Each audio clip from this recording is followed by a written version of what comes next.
Lo primero que vamos a hacer es empezar por el final. Nos vamos hasta Twitter en el mes de mayo, cuando mi amigo y compañero Gerard Romero tuiteaba esto en esa red social. Desde octubre, Rodrigo Fáez, el guaje, lleva diciendo que Erling Haaland llega al Manchester City. Así fue, así lo contamos y así lo desarrollamos. Lo primero que tiene que hacer un periodista es tener fuentes fiables, fuentes que al final son gente que te dice información y a partir de la cual vas desarrollando ciertas cositas. Y me explico, gente que vas conociendo durante tu carrera periodística y en la que vas confiando. Gente que además vas poniendo a prueba, al igual que ellos te ponen a prueba a ti también, para ver la fiabilidad y sobre todo la fidelidad, que me parece importante. A partir de ahí tú, cuando te llegan ciertas informaciones, lo que tienes que hacer es siempre contrastar. ¿Contrastar cómo? Pues a través de fuentes, efectivamente, que esto nos lleva al punto número 1, y sobre todo, intentar que nadie te dé informaciones interesadas, porque esto suele pasar. El representante de X jugador te dice que le quieren 14 equipos. Esto me pasó no hace mucho tiempo con un jugador de élite que es...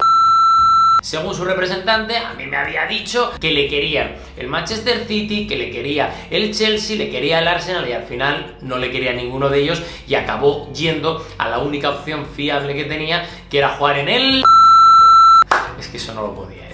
Un periodista también tiene que pisar la calle. Cuando digo pisar la calle no me refiero a llegar a la calle y decir, venga, ya estamos en el asfalto. No, me refiero a estar ahí, moverse, ir a ciudades deportivas, reunirse, tomar cafés y estar sobre todo en contacto con gente que sabe que está dentro de los clubes o gente que sabe que está en el entorno de los jugadores, o mismamente con protagonistas directos, como son jugadores, como son directores deportivos o como son presidentes. Un periodista tiene que tener intuición, y cuando digo esto me refiero a que tienes que tener un poco de sentido común y también ese ejercicio de agudeza mental de decir, a ver, esto no me cuadra. Si Haaland se quiere ir del Borussia Dortmund y quiere llegar al Getafe, dices tú, a ver, que igual me lo está diciendo alguien muy cercano al jugador, pero a mí no me cuadra, ¿vale?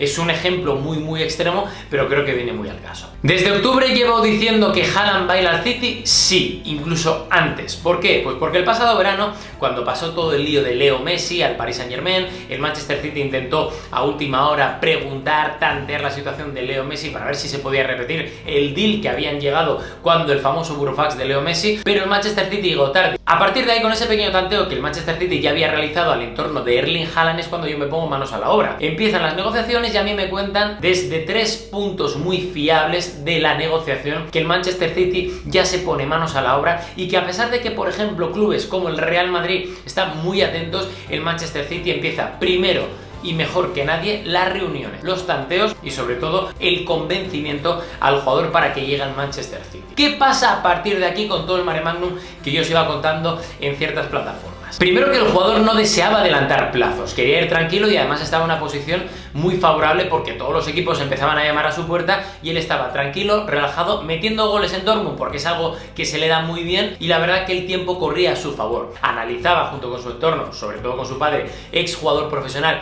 y sus representantes, cuál sería la mejor opción, y eso nos lleva ya al mercado de invierno del pasado ejercicio. Ahí es cuando empieza lo que yo llamo el Players Game, el juego de los jugadores, es decir, tranquilo, relajado, yo meto goles, sigo sumando, sigue creciendo además mi tasación a nivel internacional en cuanto a tema financiero y los clubes empiezan a poner nerviosos. ¿El Barça fue una opción real para Erling Haaland? A mí me dijeron que no. Y os dije muchas veces que el Barça, hasta que no activara las palancas económicas y quitara mucho de lo sobrante que tenía en plantilla, no podía optar siquiera a sentarse en la misma mesa de negociación que el resto de clubes por Haaland. Y yo sé que desde Barcelona, desde el entorno culé, querían a Haaland y que estaban haciendo todo lo imposible por llegar a contratar y convencer al jugador, pero era algo inviable. Y os lo dije en diciembre, lo dije en enero y lo dije en febrero. Cuidadito con el globo que están hinchando desde la directiva del Barça. Y al final, ¿qué pasó?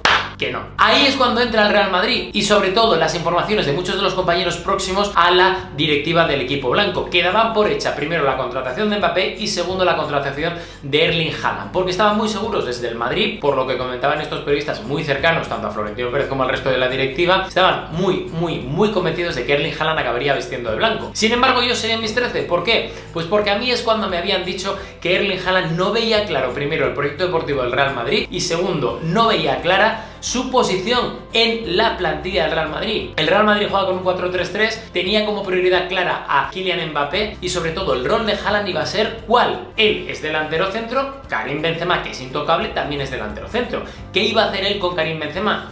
Iba a turnarse, iba a jugar algún partido suplente, iba a jugar algún otro de titular, se iba a pelear con Benzema a nivel deportivo.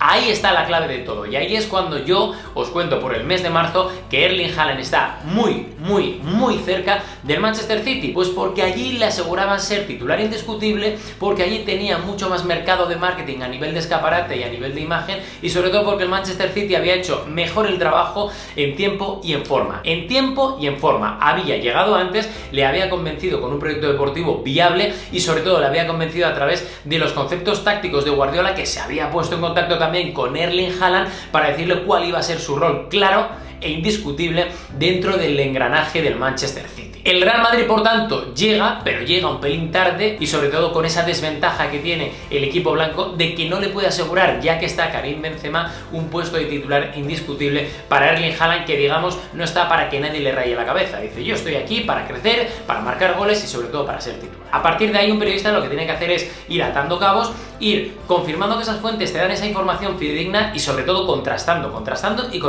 ¿Por qué? Pues porque esto nos lleva a la última fase que tiene toda información, que es la siguiente, la de los pros y la de los contras de dar este tipo de informaciones a nivel periodístico. Los pros, las ventajas que tiene, sobre todo son varias. Primero, obviamente, la satisfacción personal y profesional de poder dar un fichaje o una negociación de la forma en la que lo dimos, es decir, yendo en el día a día, contándose exactamente lo que yo tenía y manejaba y a partir de ahí desarrollar algo que vosotros estabais viviendo en primera persona. Segundo, el respaldo público por vuestra parte, de decir, oye, pues enhorabuena porque te lo has currado y porque además ese tipo de trabajos de vez en cuando da la sensación de que son invisibles para el gran público y en este caso gracias al feedback de las redes sociales pues uno se sentía mejor. Y sobre todo la credibilidad que te da este tipo de noticias, porque igual no das si no te metes en otros fregados de otras noticias porque no tienes fuentes, pero por lo menos la gente sabe que lo que das va a misa. Pero esto también nos lleva a los contras, porque no todos son ventajas y no todos de color de esta sudadera. La presión pública a la que estás sometido. La presión de decir, ostras, yo estoy dando esta información, pero es que luego igual no acaba siendo esa información. Que igual no estás errando porque estás dando al día lo que está pasando, pero luego la gente se queda como diciendo, es que este decía que Haaland iba a ir al Manchester City y al final ha ido a otro equipo. Porque igual hay un giro en las últimas partes de las negociaciones que hacen que este jugador cambie. El miedo al desmentido. Esto es algo que nosotros tememos, porque muchas veces que en medio de las negociaciones a uno le interesa X y tú das esa X y de repente dicen, ostras, que me está puteando, pues vamos a decir públicamente que eso es mentira. Y eso es un miedo que uno tiene a nivel interno y que no se pasa nada bien. La masa forofil es otra de las desventajas, y me explico. Hay mucha gente, mucho forofo que no lee más allá del titular y que se queda con la primera lectura simplista. Erling Haaland no va al Barça, lo dice Rodrigo Fáez. Y como tú, que eres forofo del Barça, dices, joder, pues yo quiero a Erling Haaland en el Barça, pues me cago en Rodrigo Fáez, me cago en él, hombre. No, eso es una faena también, porque hay mucha gente que dice, no, es que tal, es que cual, y tú hablas con ellos, dialogas y dices, pero vamos a ver, ¿qué tiene que ver? Si es que eso no es culpa mía. Yo estoy diciendo que va al Manchester City porque tengo esa información. ¿Qué quieres que haga yo para que vaya al Barça? Ojalá viniera a la Liga porque sería súper positivo. Barça o Madrid. Pero es que no va porque no tenéis un duro. Entonces, en enero. Esto me ha pasado. Y sobre todo las dudas que todos estos puntos anteriormente que os he contado producen en uno. Porque esto pasa, amigos. Somos personas y esto pasa. Cuando hay dudas laborales, da igual que seas fontanero, albañil, ingeniero, periodista, estas cosas pasan. Pasan a todas y cada una de las personas. Y yo soy una persona como vosotros mismos y no estoy ajeno a ese tipo de movidas. Así que déjate un like si te ha gustado, comenta, activa las notificaciones. Aquí abajo obviamente voy a contestar a lo que más o menos me preguntéis para futuros vídeos y espero que os haya quedado un poco claro cómo ha sido esa negociación de Haaland al Manchester City, las interioridades y sobre todo cuál es el trabajo y el rol de periodistas como yo en este tipo de historias. Ya está.